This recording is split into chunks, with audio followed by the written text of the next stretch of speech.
كيفاش نيو جينز انتقلوا من واحد السوبر جروب اللي تشهر بواحد السرعة اللي خيالية، كانوا عنده براند ديلز كونسرتس وحتى الاب ديالهم سبيسيال اللي سميتها فونينغ، خسروا اخر ما تبقى من الفانز ديالهم.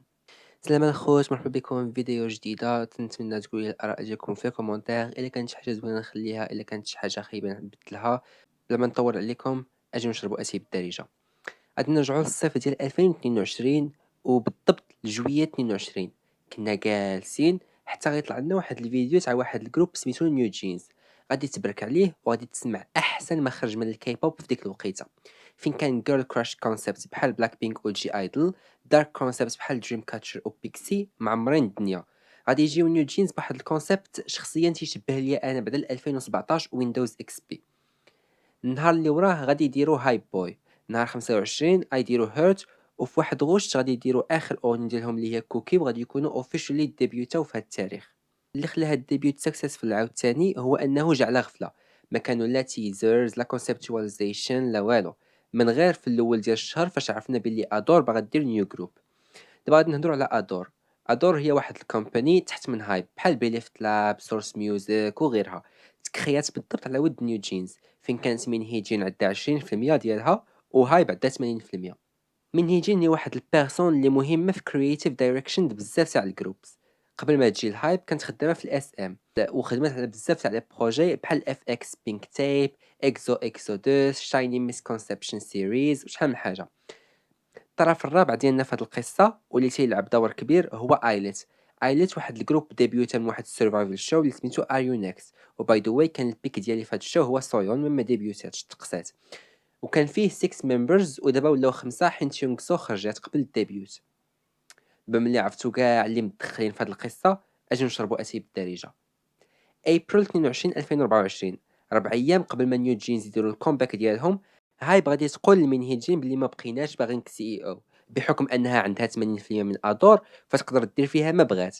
وتيقولوا باللي هايب دارت هاد الشيء لحقاش لقاو من هيجين كتسرب الدواسه ديالهم وتتقلب على كيفاش تخلي ادور اندبندنت وتنعزل على هايب، ولحقاش من هيجين قالت انها قادره انها تكمل النجاح ديال نيو جينز راسها بلا ما تدخل هايب. وهذا الشيء غريب حيت هايب عطات 16 مليار وون اللي هي بريسك 117 مليون درهم غير باش يداروا نيو جينز. يومين من بعد نهار 24 من هيجين غادي تجاوب ماشي على هذا الشيء اللي قالت عليها هايب، ولكن غادي تقول لهم هايب داروا ايلتس غير باش ينقلوا من نيو جينز وياخذوا البروفيت كامله، وباللي من الاخر بيليفت لاب نقلوا من ادور. واللي ما بغاتش تقول هو انه هي براسها نقلت من واحد الجروب مكسيكي اللي سميتو، قدروا معايا، سميتو جينز.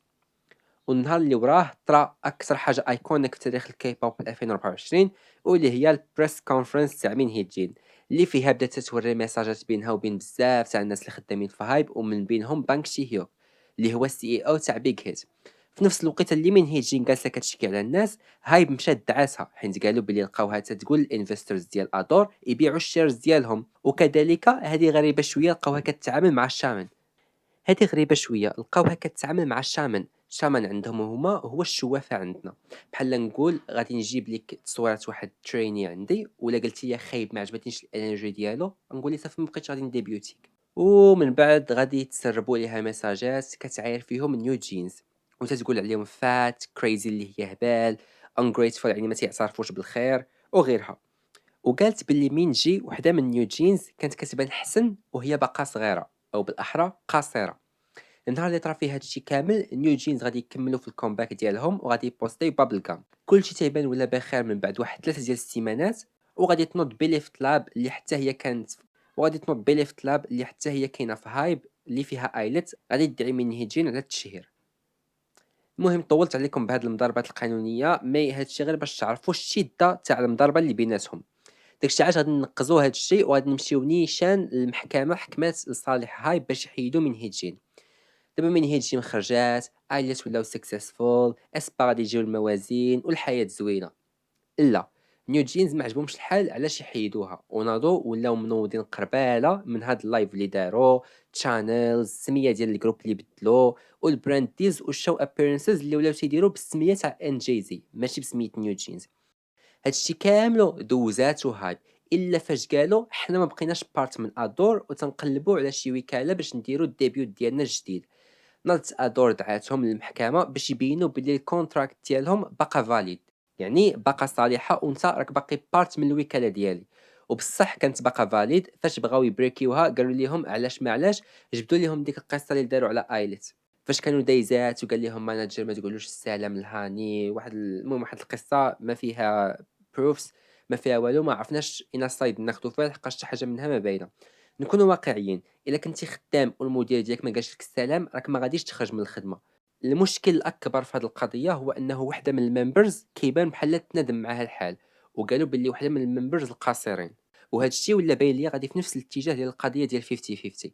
القضيه تاع 50 50 نهضروا عليها حتى هي في شي فيديو اخر. غتكون الحلقه ديال اليوم كتسالى هنايا، ما تنساوش تخليو لي واحد لايك وكومنت وسبسكرايب الى عجبتكم الفيديو. تهلاو.